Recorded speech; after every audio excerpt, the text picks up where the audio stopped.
Hello दोस्तों, NRA academy के इस यूट्यूब प्लेटफॉर्म पे आपका स्वागत है।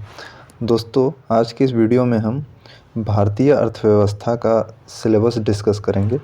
जैसा कि आप सब जानते हैं कि किसी भी कॉम्पिटिटिव एग्ज़ाम में, चाहे आप किसी गवर्नमेंट एग्ज़ाम की तैयारी कर रहे हों या फिर किसी एंट्रेंस एग्ज़ाम की तैयारी कर रहे हों, हर एग्ज़ाम में ही जहाँ भी जीएस पूछा जाता है तो जीएस में ही एक सेक्शन होता है इकोनॉमिक्स यानी कि अर्थव्यवस्था का, और यहाँ से ठीक ठाक मात्रा में क्वेश्चन पूछ लिए जाते हैं।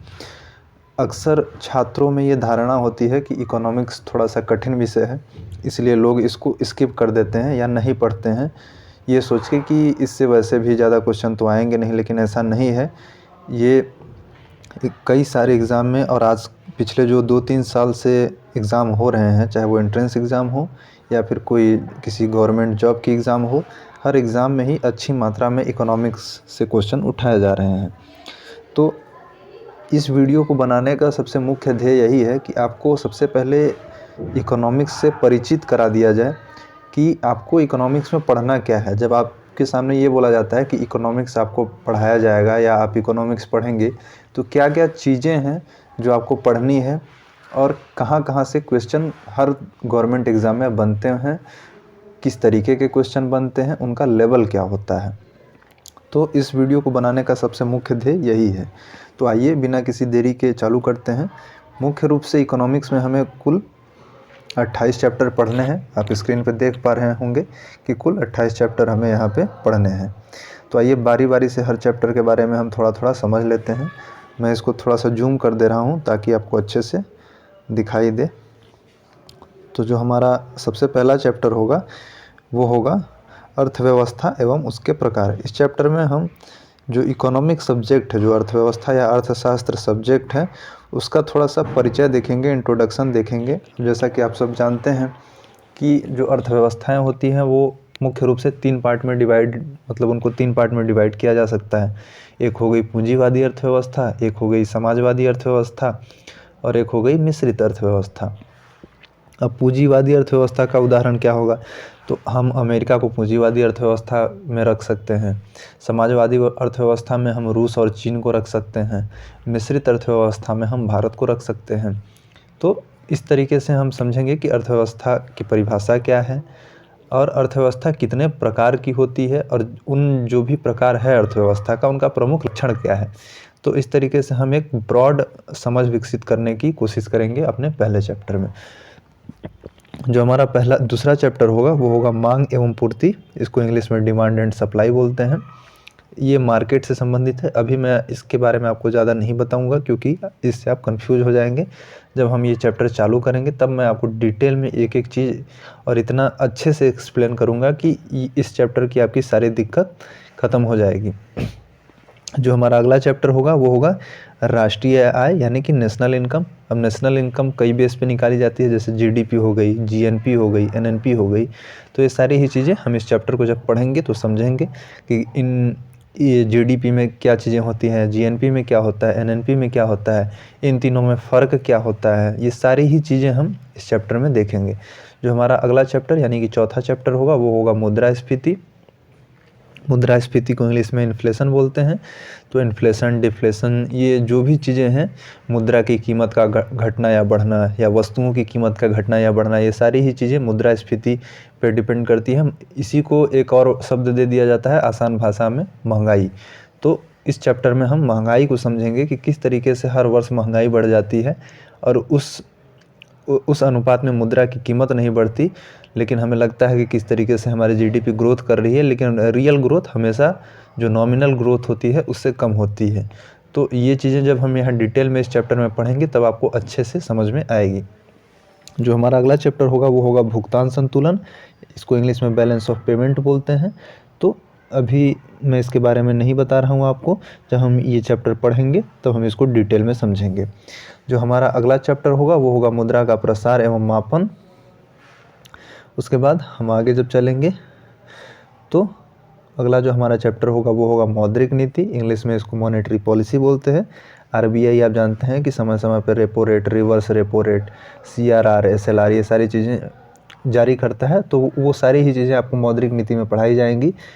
अभी मैं इसलिए आपको ज़्यादा नहीं बता रहा हूँ क्योंकि थोड़ा थोड़ा अगर बता के निकल जाऊँगा तो आप कंफ्यूज हो जाएंगे। तो जब हम इस चैप्टर को पढ़ेंगे पर्टिकुलर रूप से, तब आपको चीज़ें अच्छे से समझ में आएंगी। अभी बस उद्देश्य यही है कि आपके दिमाग में एक इमेज बन जाए, एक चित्र बन जाए कि इकोनॉमिक्स में आपको क्या क्या और कितना पढ़ना है और कितना समय देना है। आप देख पा रहे होंगे कि जो भी मैंने 27-28 चैप्टर लिखे हैं सिलेबस में, वो काफ़ी सोच समझ के लिखे गए हैं, और जो फालतू की चीज़ें हैं वो मैंने ऐड नहीं की हैं, क्योंकि यहाँ पे हमें अर्थशास्त्री नहीं बनना, अर्थशास्त्र का विद्वान नहीं बनना। यहाँ हमें अपना जनरल कंपटीशन देखना है, और जनरल कंपटीशन में आपकी बहुत ज़्यादा इकोनॉमिक्स से टफ क्वेश्चन नहीं पूछे जाते। आपकी नॉर्मल 12th लेवल की इकोनॉमिक्स पूछी जाती है, मतलब जो 12th लेवल तक इकोनॉमिक्स पढ़ाई जाती है वही आपके हर कॉम्पिटिटिव एग्ज़ाम में आती है। तो यहाँ पे उन्हीं चीज़ों को रखने का प्रयास किया गया है। तो चलिए आगे देखते हैं। जो हमारा अगला चैप्टर होगा वो होगा राजकोषीय नीति, यानी कि फिजिकल पॉलिसी। ये भारत सरकार बनाती है और जारी करती है। तो जब हम इसको पढ़ेंगे तो देखेंगे कि इसमें क्या क्या चीज़ें हैं। उसके बाद जो हमारा अगला चैप्टर होगा वो होगा आर्थिक सर्वेक्षण एवं बजट। आप जानते हैं कि भारत सरकार हर साल आर्थिक सर्वेक्षण एवं बजट जारी करती है संसद में। तो जब हम इस चैप्टर को पढ़ेंगे तो अच्छे से डिटेल में एक एक चीज़ को समझेंगे कि क्या क्या है, बजट किसे कहते हैं, बजट कितने प्रकार के होते हैं, और बजट किस तरीके से बनाए जाते हैं, कौन लोग बनाते हैं, ये सारी ही चीज़ें हम इस चैप्टर में देखेंगे। जो हमारा अगला चैप्टर होगा उसमें हम आरबीआई के बारे में पढ़ेंगे। आरबीआई की स्थापना कब हुई, और सारी चीज़ें हम इसमें देखेंगे कि क्या क्या अभी तक आरबीआई का इतिहास रहा है। जो हमारा नेक्स्ट चैप्टर होगा उसमें हम देखेंगे भारत में बैंकिंग का इतिहास। तो आप सब जानते हैं कि भारत में बैंकिंग का इतिहास काफ़ी पुराना रहा है, और किस तरीके से समय समय पे इस पे बदलाव आए हैं, ये सारी ही चीज़ें हम इसमें देखेंगे। फिर जो हमारा अगला चैप्टर होगा वो होगा बैंकिंग सुधार से संबंधित समितियां। तो अपने अगले चैप्टर में हम भारत में समय समय पर बैंकिंग सुधार से संबंधित समितियां बनी हैं, उन समितियों ने क्या क्या रिपोर्ट दी है, क्या क्या सुझाव दिए हैं, उन सारी ही चीज़ों को डिटेल में हम इस चैप्टर में पढ़ेंगे। जो हमारा अगला चैप्टर होगा वो होगा वित्त आयोग एवं उसके कार्य। तो जो फाइनेंस कमीशन होता है 5-5 साल के लिए बनता है, आप सब जानते हैं। इसका उद्देश्य क्या होता है, केंद्र तथा राज्यों के बीच जो वित्त होता है, जो पैसा भारत सरकार के पास आता है, उसका बंटवारा किस अनुपात में किया जाएगा, इस बारे में वित्त आयोग अपना सुझाव देता है, और इसका काम भी यही होता है। तो इसके बारे में डिटेल में हम जब इस चैप्टर को पढ़ेंगे तब समझेंगे। जो हमारा अगला चैप्टर होगा वो होगा भारत में आर्थिक सुधार। तो किस तरीके से इकोनॉमिक रिफॉर्म हुए हैं अभी तक हमारे इंडिया में। जैसे कि आपने सुना होगा 1991 में जब नरसिम्हा राव की सरकार थी और उस टाइम मनमोहन सिंह वित्त मंत्री हुआ करते थे, तो एक बहुत ही बड़ा आर्थिक सुधार हुआ था जिसे आज हम एलपीजी के नाम से जानते हैं। एलपीजी का फुल फॉर्म क्या हो गया, लिबरलाइजेशन, प्राइवेटाइजेशन और ग्लोबलाइजेशन। तो आज जो भारत सरकार इतने बड़े स्तर पर प्राइवेटाइजेशन कर रही है, चाहे वो रेलवे का प्राइवेटाइजेशन हो, बैंकों का प्राइवेटाइजेशन हो, या फिर एलआईसी का प्राइवेटाइजेशन हो, या किसी भी अन्य कंपनी का प्राइवेटाइजेशन है, तो ये सब शुरू कब से हुआ भारत में, ये सब 1991 से चालू होता है, जब भारत सरकार नई आर्थिक नीति लाती है, और उसी आर्थिक नीति को एलपीजी कहा जाता है। ठीक है, तो उम्मीद है कि यहाँ तक आपको समझ में आया होगा। आगे हम देखते हैं कि आगे क्या क्या चीज़ें पढ़नी है हमें। जो हमारा 15वां चैप्टर होगा उसमें हम पंचवर्षीय योजनाओं के बारे में पढ़ेंगे। अब ये पंचवर्षीय योजनाएं ख़त्म हो चुकी हैं। 12वीं पंचवर्षीय योजना 2012 से 2017 तक चली, उसके बाद पंचवर्षीय योजनाओं को ख़त्म कर दिया गया।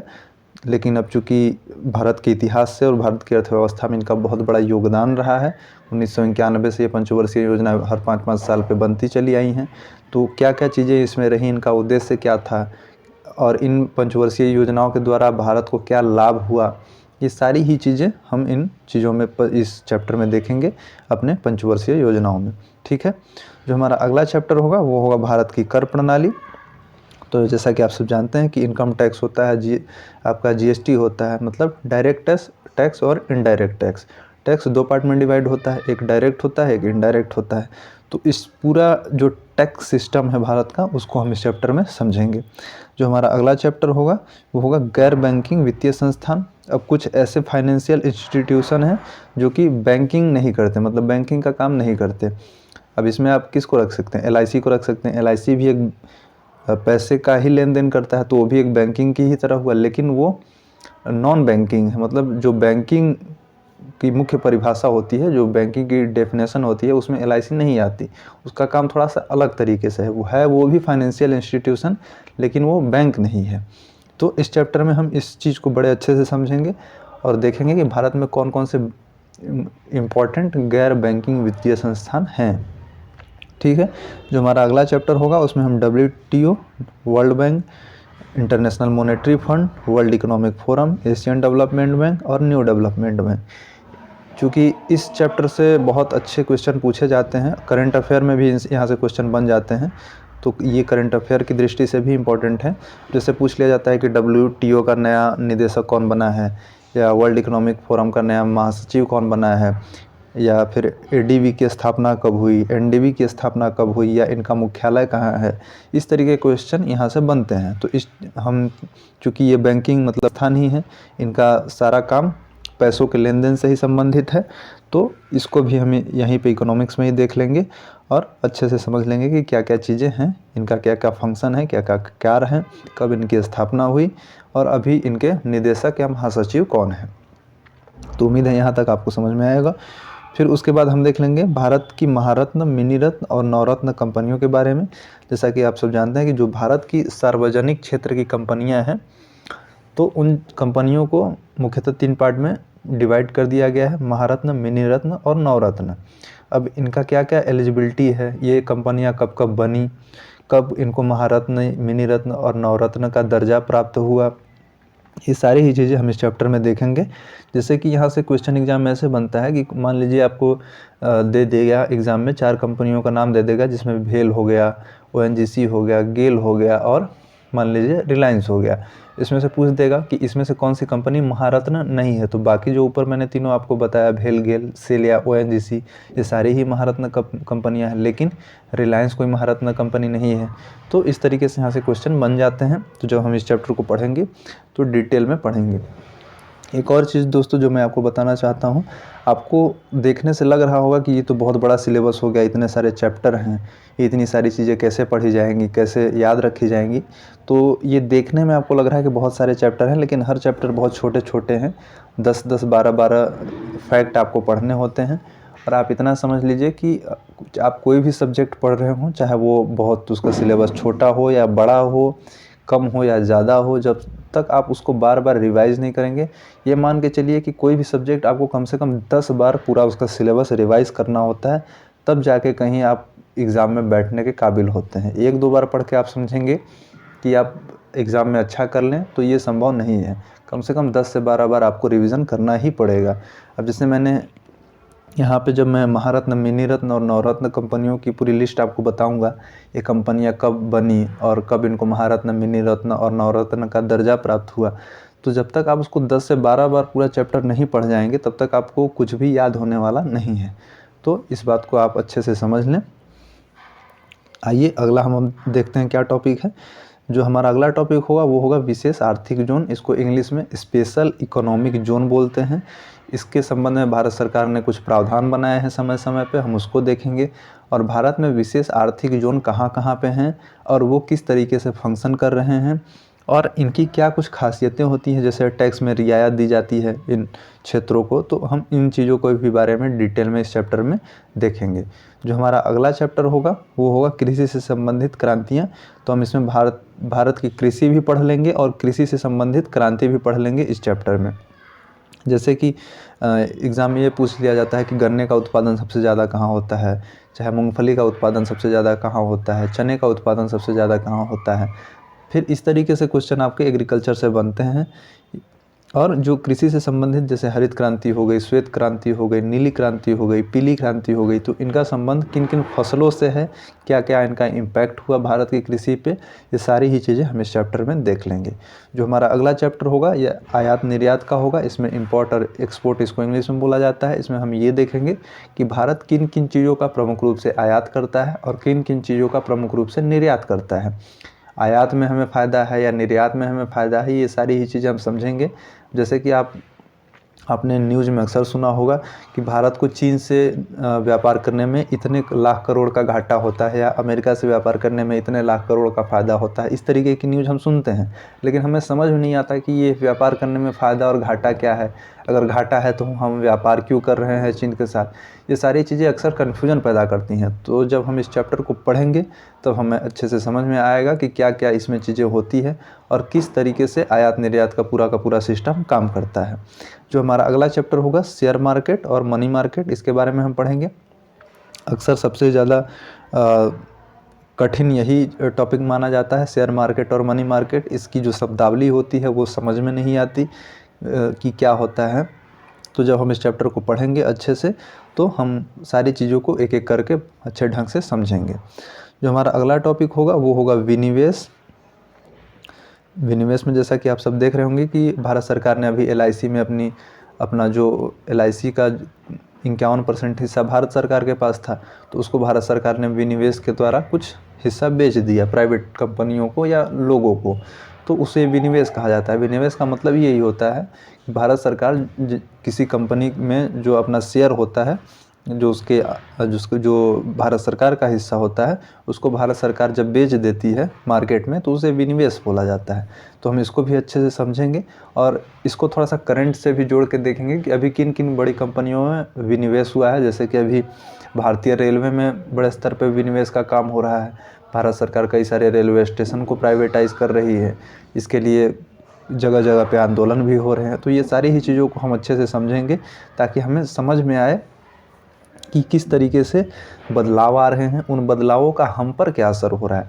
जैसे मान लीजिए कि आप किसी रेलवे स्टेशन पे जाते हैं और वहाँ पे आपको बैठने के लिए 100 रुपया देना पड़े, सिर्फ बैठने के लिए, उस रेलवे स्टेशन पे बैठने के लिए आपको 100 रुपया देना पड़े, तो ये क्या है? ये एक तरीके से जब वो स्टेशन किसी प्राइवेट कंपनी के हाथ में रहेगा तो सिंपल सा मतलब है कि आपको वो प्राइवेट कंपनी फ्री का तो वहाँ बैठने देगी नहीं, आपको पैसा देना पड़ेगा। लेकिन अभी तक क्या था कि वही स्टेशन भारत सरकार का था, तो आप फ्री में जाते थे, बैठते थे, सोते थे, जो मन करता था वो करते थे। लेकिन अब जब वो प्राइवेट कंपनी का हो जाएगा तब आप ये चीज़ें नहीं कर पाएंगे। तो इकोनॉमिक्स पढ़ने का सबसे बड़ा फ़ायदा यही है कि भारत सरकार जो भी बदलाव कर रही है उससे क्या हमारे जीवन पे अच्छा प्रभाव पड़ेगा या क्या बुरा प्रभाव पड़ेगा। ये सारी ही चीज़ें हम बहुत अच्छे से समझ पाते हैं और फिर अपने लिए उस हिसाब से आवाज़ उठा पाते हैं कि नहीं ये चीज़ अच्छी है या ये चीज़ बुरी है। तो इकोनॉमिक्स पढ़ने का सबसे बड़ा बेनिफिट ये भी है। सिर्फ एग्ज़ाम के ही पॉइंट ऑफ व्यू से इकोनॉमिक्स इम्पॉर्टेंट नहीं है। अगर आप एक नागरिक हैं और आपको एक अच्छी लाइफ स्टाइल जीनी है, आपको अपना नफ़ा नुकसान देखना है, या भारत सरकार जो भी या राज्य सरकारें जो भी काम कर रही हैं उसका आपके जीवन पे अनुकूल या प्रतिकूल प्रभाव पड़ रहा है, ये सारी ही चीज़ें आपको तब समझ में आएंगी जब आप इकोनॉमिक्स का थोड़ा बहुत बेसिक नॉलेज रखेंगे। ठीक है, तो जो हमारा अगला चैप्टर होगा वो होगा प्रत्यक्ष विदेशी निवेश। इसको इंग्लिश में FDI बोलते हैं, फॉरेन डायरेक्ट आपका FDI। तो फॉरेन डायरेक्ट इन्वेस्टमेंट इसको इंग्लिश में बोला जाता है। तो अब जो हमारा 25वां चैप्टर होगा उसको प्रत्यक्ष विदेशी निवेश बोला जाएगा और हम इस चैप्टर को पढ़ेंगे अच्छे से।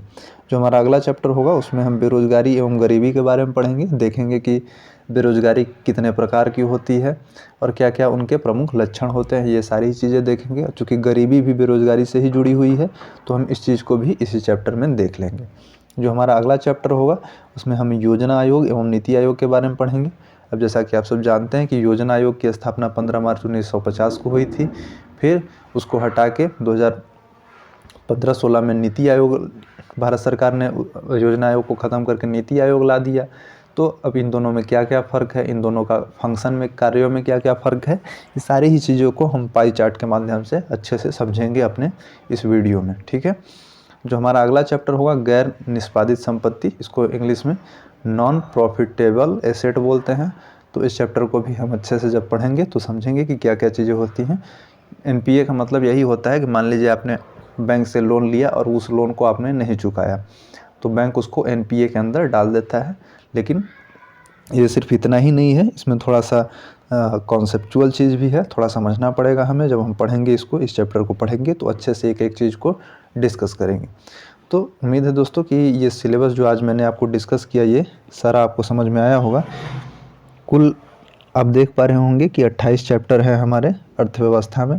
दोस्तों इस चैप्टर को आप जो वीडियो को है रोक रोक के आप चाहें तो एक नोट्स भी बना लें और एक तरीके से अपना पूरा सिलेबस नोट कर लें ताकि आपको अच्छे से बार बार उस चीज़ को देखें ताकि आपके दिमाग में इकोनॉमिक्स का सिलेबस इस तरीके से छप जाए कि कोई भी क्वेश्चन पूछा जाए तो सबसे पहले आपको दिमाग में ये आना चाहिए कि ये क्वेश्चन किस टॉपिक से उठाया गया है। अगर आपको यही नहीं समझ में आ रहा है कि ये क्वेश्चन किस टॉपिक से उठाया गया है, तब आप इकोनॉमिक्स में आपको दिक्कत होगी। तो सबसे पहले आप क्या करें कि एक नोट्स बना लें।